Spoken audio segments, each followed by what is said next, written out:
Well, hey everyone, welcome to the Deep Drive podcast. This is a real life podcast meant to encourage you throughout the week as we dive a little bit deeper into this weekend's message. I'm joined by my friend Dante Cardi. Dante, how you doing? Doing well. Good. Doing well. Good. Hey, this weekend we had another lap on Manhood, and we talked a little baseball. And so you grew up like New Jersey. Does that make you Mets, Yankees? Do you even have an affiliation? I grew up in the Bay Area first and then moved to New Jersey, but baseball was never the sport for me. I don't know if it's the hand-eye coordination, but it would have been Giants or A's. And been to a couple games, but never had this is my team. Never a diehard. So for me, now wherever I go, I just adopt whatever team is there. So I lived in San Diego and I cheered for the Padres. Now I'm in LA and let's go Dodgers. Yikes. All right. I don't know that our Dodger fans will love that one, but all right, let's start off with the softball here. So I coached one of my son's baseball teams and they were like 8. So it was organized chaos at best. Yeah. But one of the best things was letting them choose their walk-up song when they were coming to bat, like what song would play. Yeah. And it made me realize that none of them actually had any musical preferences because they were all choosing songs from their parents' generation. So it was like a lot of MC Hammer, a lot of Vanilla Ice for these 8-year-olds are walking up. But if you had to choose your walk-up song coming to home plate, ready to face the pitcher, what would you want to hear? Yeah, it's a great question. And then having previously worked in sports, I have heard my fair share of great walk-up songs. I love the ones that built all that anticipation and then struck out. Or for me, there's a song, I heard a kid do it. I thought it was just brilliant. I think it's this guy, Aloe Blank, was I'm the man, I'm the man, I'm the man. Well, you can tell everybody. It's like just this I'm coming up. It's lively. It's peppy. I think that would be the one that I would choose, just like Here He Comes. All right. Maybe you should just sing your own walk-up song. I mean, that was really good. So we're doing great. I'm ready. So I shared a story from my childhood talking about a moment at a very young age where a life memory of me like coming through in a big moment in a sports game taught me a lesson about life of like, oh man, when you win and when you're successful, that's when people are really going to love you. And it like developed this hunger inside of me that no one ever sat down and told me, hey, you need to be more successful. You need to achieve more. But I like figured it out as I watched people around me. Yep. Do you have a moment like that from when you were growing up of like, oh, this was what happened and it taught me this is when I matter. This is when I'm valuable. I don't know if mine was as epic as yours. I feel like yours is the thing that dreams are made of. Well. There's doubt, stepping up, slamming. Like it was just a great one.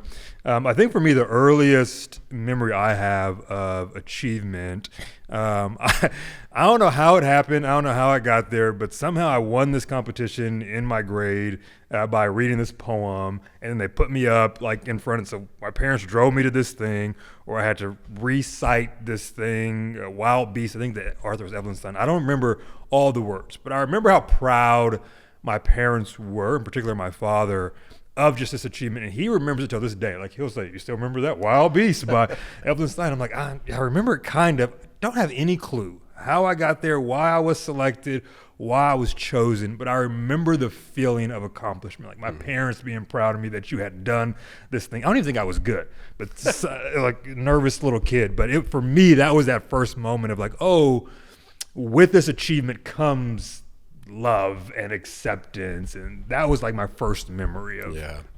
Well, I don't think anyone in real life would be surprised that you would be good at reciting a poem. I think we've heard some of that already. But everybody's just got that core memory of that time I was successful, or that time that I got applause, or that time that it seemed like people were really happy with me. And then it can, if we're not careful, develop this insatiable appetite. Well, I got to chase that high again and again and again. And it's never actually enough. And so that's why we went back really to the very beginning in the message this weekend, talking about the original design of what God meant to do. And when we say design, we're using that word very intentionally, because it wasn't the Christian worldview is not that this was all just kind of happened. It's over millions of years. It progressed out of nothing.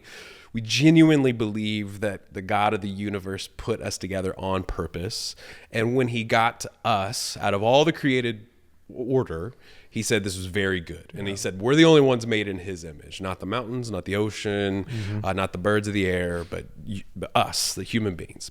So when you think about how the reality and the truth that God designed us on purpose, like did it intentionally. Yeah. How does that change the way we see life? How does it change the way we see relationships and really just everything? Yeah, I think there's a level in me that sometimes it's hard to really grasp that concept. Like this creator God created all these things. And I remember taking this class in seminary. It was called the Beauty of God, where we were asked to really like stop down, and as you walk around in nature, like, can you see God's handiwork in his creation? And could you sit on a beach and just wonder, how come the water only goes there? And what is all in the ocean? And there's so much out there that is just mind-blowing, when we think about space and what's beyond. And then you hear this line of that he was most happy with us. Like, sometimes it's so hard to fathom that. But I think when you begin to realize that there is uniqueness to what he did with us, there is stuff that only humans can do that nobody or no other creation can do, it begins to, I think, for at least me, radically change my perspective of what we are designed to be. And that for me is the fun of really diving into scripture and trying to figure out then, okay, if God designed us, if God is the one that perfectly knit us together, then what is purpose? What is identity?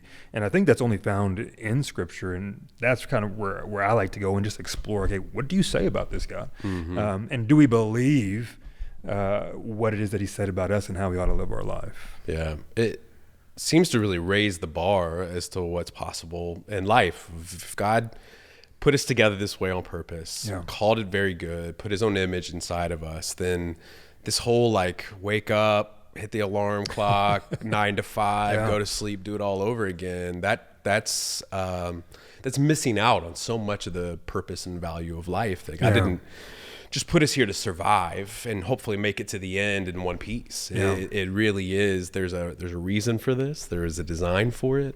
And then, out of everything, out of every beautiful sunset that you've seen, out of every mountain you've stood on top of, every lake that you put your feet in the shore, God thought that you were the best one that he came up with. And it gives us this value that hopefully would settle us down a little bit to where, all right, maybe I don't have to achieve. God already said it's very good, but now I actually do have a purpose, and I've been called to something. So when it comes to specifically to men, as you read scripture, what are some of the unique responsibilities that men are called to? Not because they're better in value or more important, but just because God uniquely wired them to be responsible for these kind of things. What do you see over and over?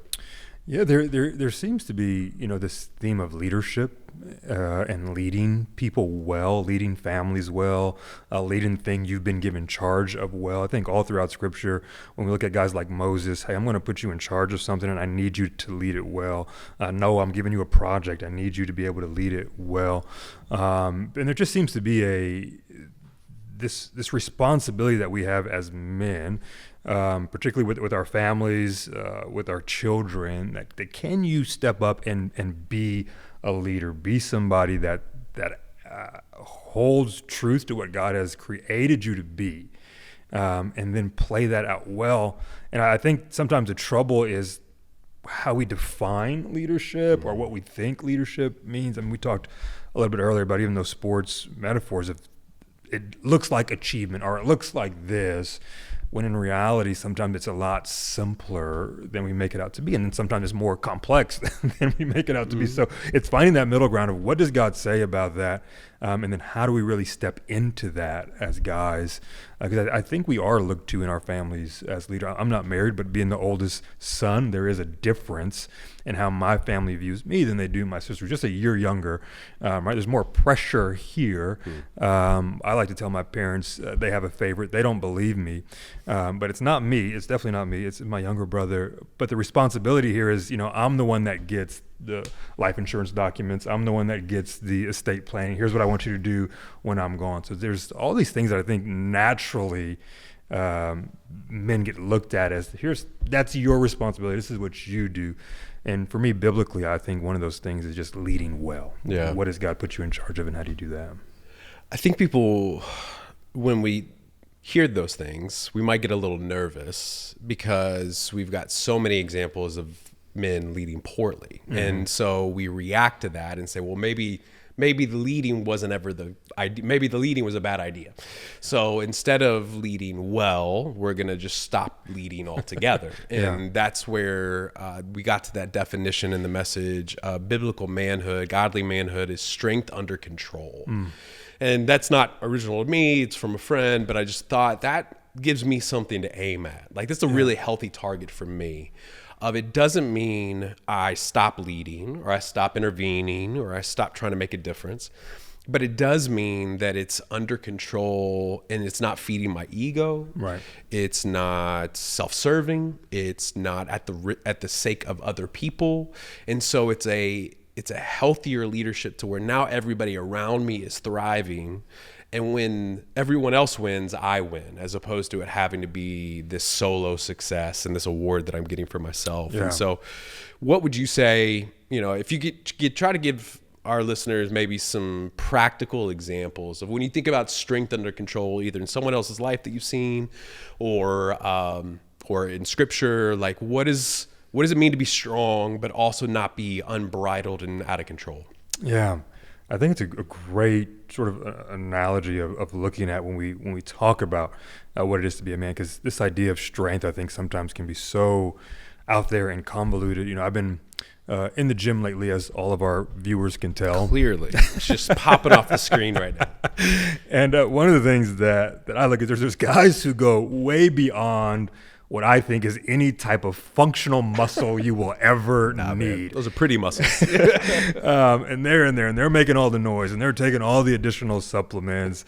And when they ask me, like, hey, what are you in here for? I'm like, when I turn 80, I want to be able to help make sure when I fall, I can get myself up off the ground. It's a great goal. And so even within this life of this strength, I think it's, when we take a look at ourselves, it's what has God uniquely designed us to do, and how do I not try to be anybody else, not try to go beyond that, but say, okay, God, I have this gifting, I've got this unique ability. How do I hone that the right way? How do I invest in that in the right way? So I learn as a guy what it is that I may feel anger, but what does that look like when it's coming out? Am I able to harness that in a way that's constructive? Am I able to tackle that in a way that it's not negative for those around me? I may feel insecure, but am I able to then open my Bible and pray and begin to say, all right, God, what is this? Where's this coming from? And then what does this look like? Is I strongly believe what's in here and what we feed will eventually come out this way, right? Out of the abundance of the heart flows. And so it's one of those things where I think we've just got to be very mindful of who it is that God created us to be. We all have these feelings. We all have this way that we look at the world. And because of that, we react certain ways. But having that strength to control everything that's going on here and then give it in the way that is constructive or is positive for those around me is one of those things that I think is important. And the best model in Scripture, obviously, is going to be Jesus, is that we know that he felt things, we know that he experienced things. He flipped tables, and that was a sign of anger, but it was the right emotion at the right time. So it's, I think, learning, like, okay, what should we be doing here? I think the most profound moment in Scripture that I've ever read is the prayer in the Garden of Gethsemane, when he's getting ready to face this ultimate crucifixion. And he just says, God, if there's any other way, take this from me. He pauses and then says, not my will, but yours. And it's such this transparent moment of what I think true strength looks like, of saying, I'm not sure I want to do this. I'm not sure I want to go through the way that you're asking me to go through it. And I need you to hear that, God. But in the same breath, if this is what you have for me, then I'm going to submit, because I know ultimately this is the best thing. And so that strength there, I think sometimes is something that it's like, oh, I cannot show any weakness. I cannot show anything. When I think sometimes it's just the opposite. Because I'm strong, I can admit that this is how I'm feeling. Yeah, that's great. As you were talking there about the strength under control and finding those limitations and understanding that it's what Bro said 2 weeks ago, the power and powerlessness. So, just not feeling like I got to flex on everybody and make everything happen. What are some of the warning signs that you feel like you're bumping up against that control? Like when can you tell I'm trying to make this way more about me and I'm not trying to lift up anyone around me? Yeah. I think for me, and it's like, as a pastor answer, so excuse me for a second, but it's like, have you prayed about this? Like, have you stopped for a second? Are you just going so fast that you've not even included God in your planning, in your whatever it is you're feeling? And for me, it is like the first check where I know I'll go a couple weeks and I just haven't been in my scripture. Like, I'm in my mind.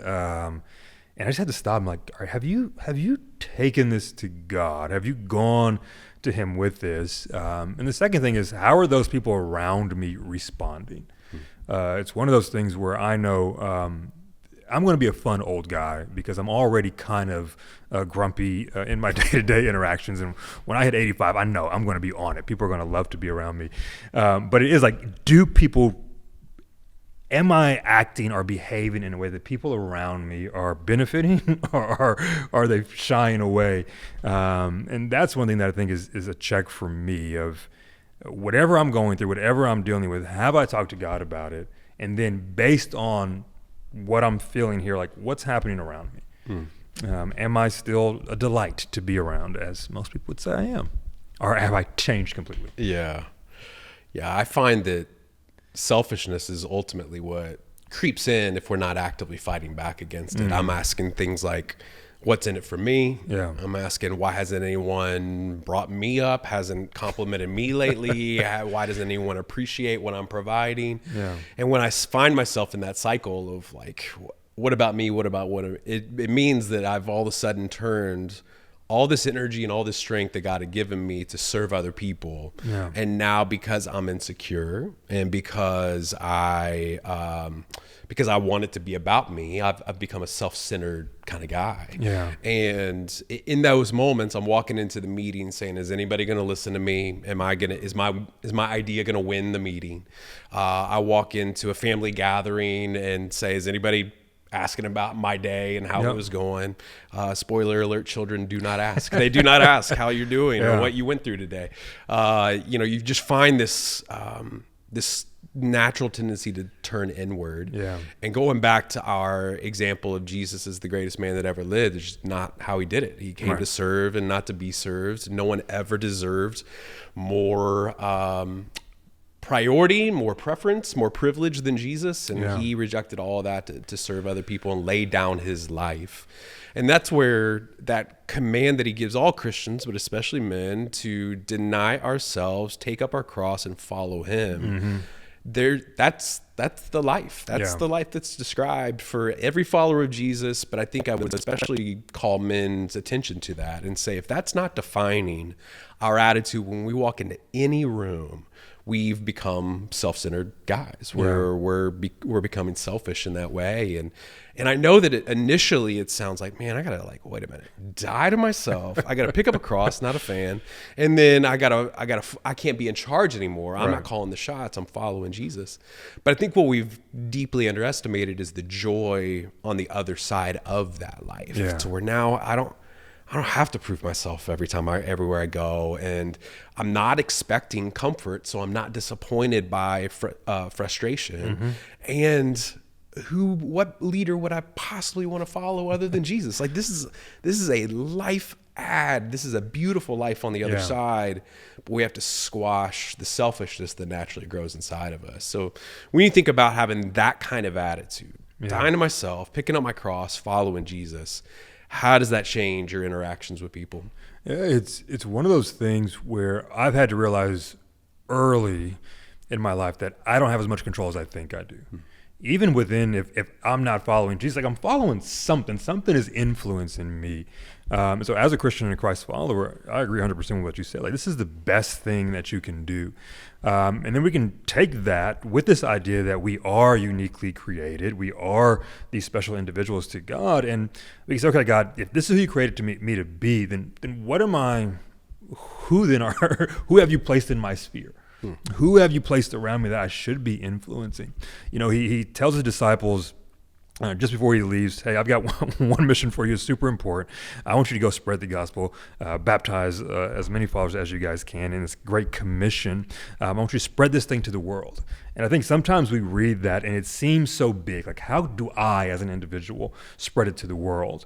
And I think if we take that and say, okay, he's saying spread it to your world. So where has God uniquely placed you as a unique individual who is following after Christ, where you can have influence, where you can say, no, my life is more than this 9 to 5. My life is more than the sports teams I follow or whatever it may be. I am here to make sure those around me find this same God, Jesus, and then model after him, just like I'm trying to model after him. So I think when you accept that call, when you accept that follow, like, it changes everything. You see the world totally different. And it's not just about the next whatever. It's like everything is intentional because we serve a God who's intentional. And if we want to model our life after him, then we should too have intentional lives. That's great, Dante. I want to wrap up with the 3 questions that we asked at the end and just give you a little bit of time. I'll maybe chip in a few thoughts here. They were like diagnostic questions to help us evaluate how are we really doing. And the first one was, is everyone better because I'm in their life? Yeah. Which is kind of overwhelming at first. Yeah. But it is the expectation. Like, that's not like graduate level Christianity. This is what happens when Jesus comes into our lives. But it would require an honest assessment of saying, are my coworkers better because I'm in their life? My neighbors better because I'm in their life? My kids, my family, my church. Is it better because I'm there? Am I either making it worse, which I don't know that too many people listening right now would say, you know what, I make things worse when I show up. We have our moments, but probably not consistently. I think that the most dangerous thing, especially for guys, because we talked a lot about passivity, is like nothing ever changes when I'm there. It's like the exact same. My neighborhood would literally have no idea if I moved because I'm never in anybody's life. The sports team that my kid plays on, I'd contribute nothing but a check at the beginning of the season because I'm not involved. Like, there's a passivity and difference that I think. So the call isn't just don't make it worse. Right. The call is actually make it better. Don't keep it neutral. So as you thought about that question, maybe in your personal life, how do you have to fight against the desire? I don't think you walk into places and think, oh man, I hope I don't blow this thing up. But it's easy just to kind of ride it out. And like, I don't want to make a ripple. I don't want to rock the boat. But to make something better, I have to engage. Yeah. I think at least for me, there is this fear about what I have to offer not being good enough. And so I'll walk into a room. I know I'm gifted in certain areas, and but it's like, if I say that, will it be accepted? Will it not? And so sometimes I think we operate in fear. And so for me, it's being confident enough to know who it is that God created me to be. Also saying that even if you don't take my idea, I believe like it is good. I'm not saying it just to say it. I'm saying it because I do believe it's the best thing for you, particularly when it comes around faith. And so if I've had to learn how to get out of my own way, and not let all those negative thoughts about what I'm not, and trusting that, no, God says I am somebody. So therefore, when I go into these spheres, I should have a confidence about being able to influence folks around me. And it's funny how it goes in cycles. There are some times where it feels really good. And I think for all these things that we talked about, it's not overnight I just transform into this person. There are seasons that I have to do the work in order to get the confidence, in order to know and stand fully on what it is that God says about me. In the same breath, there are moments where I've drifted, and I may not even know that I'm over here, but one day I find myself like, wait a second, I may not be doing the thing, and I may have settled for passivity. And so it's that constant check-in with yourself. Yeah. Hey, how'd you do today? How did you lead? Did you lead fearfully, or did you step into? Were you too cautious today? And just doing those, I think those checks. It sounds silly, but having those conversations with yourself, I think sometimes is very eye-opening. I hear you, but I don't think it's like silly to say at the end of the day, did I make anything better? Yeah. Did I just skate through this entire day and I didn't encourage anyone. I didn't challenge anyone. I didn't serve anyone. Because if that's the case, then I missed a whole day of opportunity that got put in front of me. Yeah. And yeah, it might risk rejection, and it might stir a little bit in the family dynamic, or yeah, my neighbor may not want to hang out or whatever it is. Yeah, there's a little bit of a risk. Yeah. None of those were you might die. None of them were like something really bad's going to happen. Right. It was like, you know what, I'm going to try things.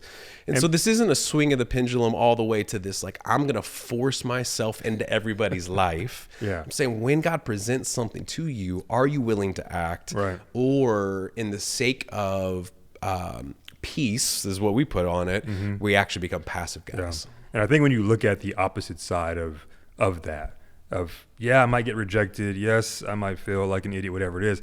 But if it works, like what is the counter of that is so much better. Man. And it's worth feeling a little awkward in a moment. And I think we underestimate what God can do through a little, not like he's not, I know people look at us and think we're the weird ones because we like standing on stage and talk to a whole lot of people. Most people won't do that, and they probably shouldn't. And if everybody here wanted to preach, who would listen? It's not that wouldn't be very helpful. But the neighborly interactions, the conversation at the school pickup line, like these are the normal things where we can just change the way we see it instead of just getting by, saying, "Is God giving me an opportunity to step in?" So, second question was, how am I being lazy? Which sounds pretty confrontational. We didn't ask if the dudes were being lazy. We were saying, how are you being lazy? Because I know I am, and I'll just let you confess for yourself. I won't call you out. But all of us know there is this responsibility that God has given us, and we're not fully given it everything. And because it takes a lot of work, or it takes a lot of patience, or I would have to forgive someone, so how have you seen just laziness hold you back from what God's called you to be? The older I get, Jake, I am having this realization that time is finite. I think when I was a young kid, I thought this was going to go on forever. I'm watching my parents get older, and I'm realizing I don't have as much time, and it's starting to eat at me that you wasted a day. Because I don't know how many more I have. I don't know what if tomorrow's promised, and there is something in me that is uniquely stirred as I get a little bit older, as I'm getting ready to hit 40, of saying, like, we don't have time to waste. We don't have days to waste.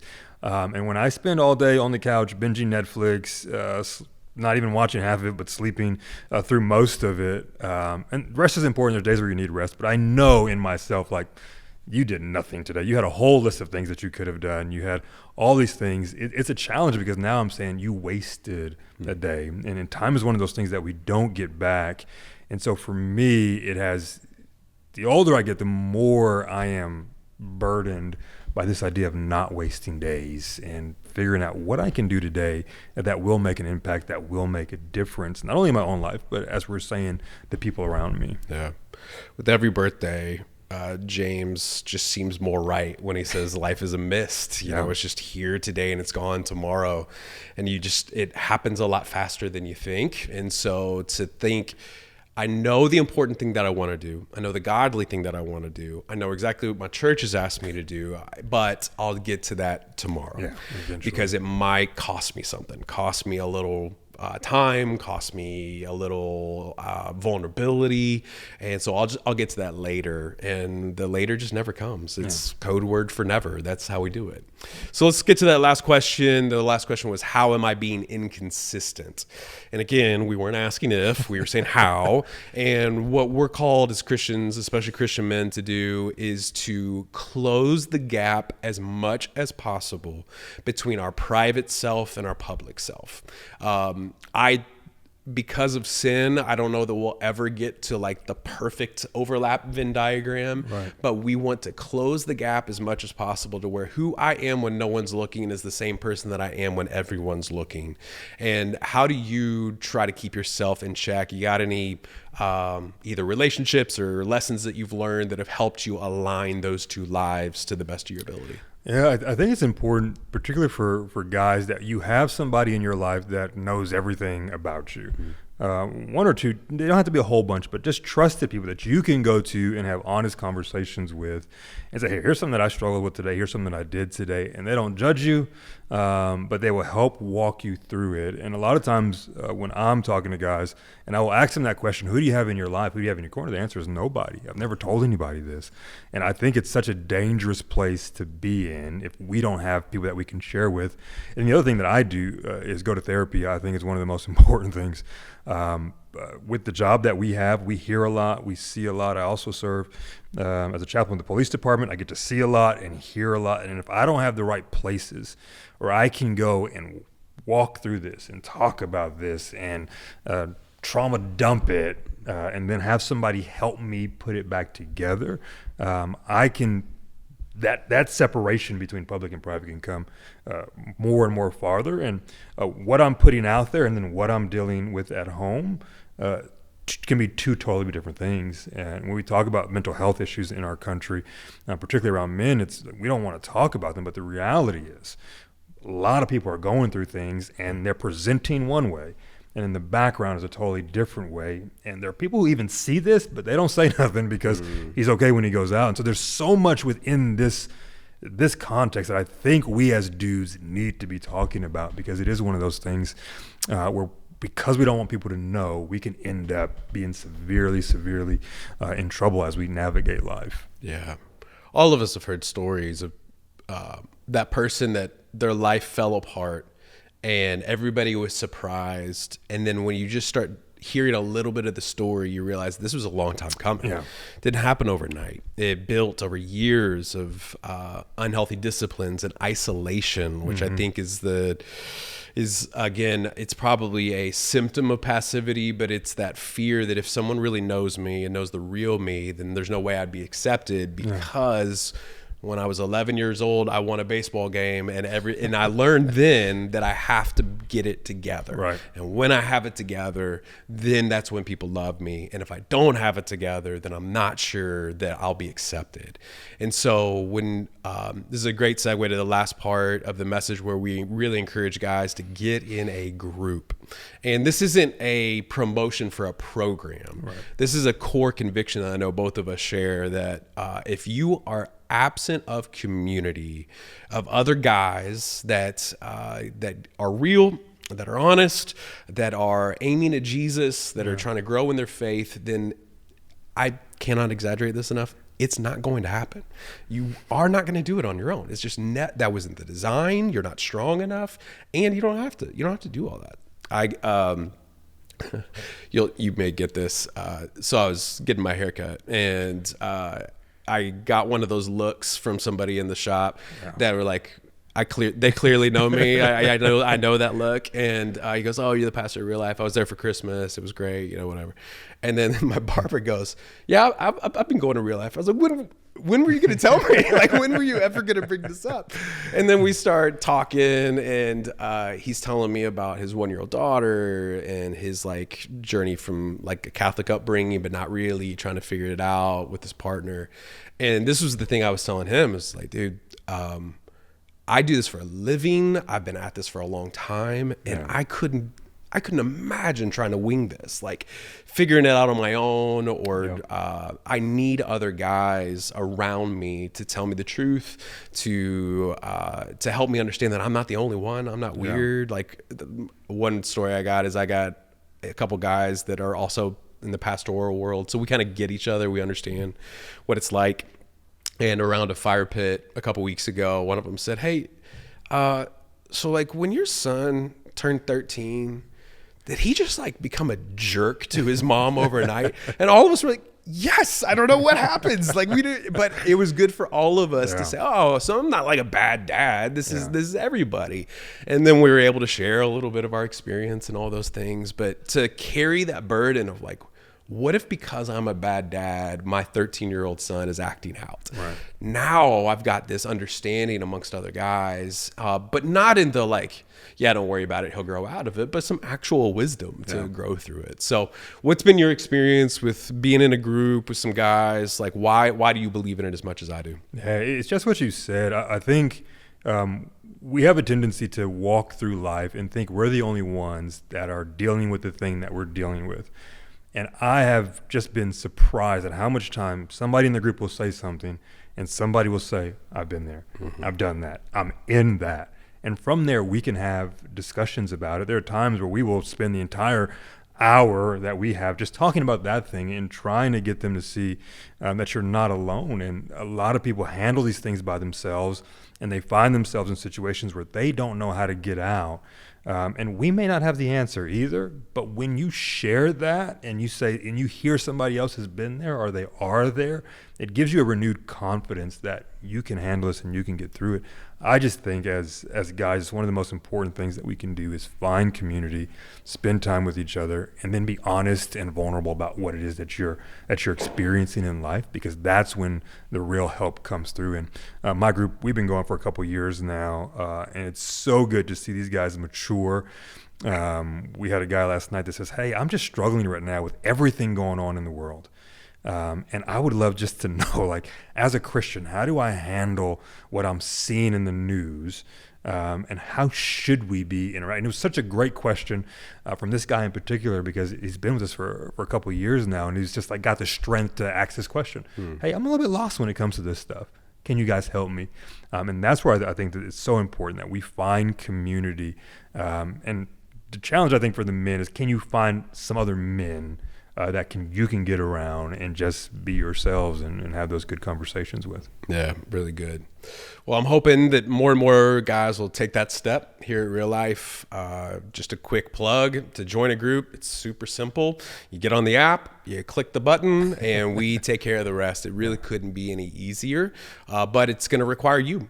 You're going to have to make that choice. You're going to have to go for it. You're going to have to take that step of a risk, which isn't as risky as it sounds, but I get why you're hesitant, and put yourself out there. And what I promise is that when you do, not only will you be encouraged, but God will use you as well. I know most of us don't really think about ourselves that way, but like you were talking about, not only will you get understanding from someone, but you might be able to provide that for someone else, because your past is someone's present. And so you can even share some things that you've been through to help other people through it. So it goes both ways, and it's so important. So hopefully you'll take this. If you've yet to take that step, jump in with us. We'll get you connected in some community, and it'll truly change your life. So thanks for being with us for this episode of the Deep Drive podcast. Excited for Men's Night and Women's Night coming up. I know these are going to be massive encouragements to the life of our church, and we will see you next week.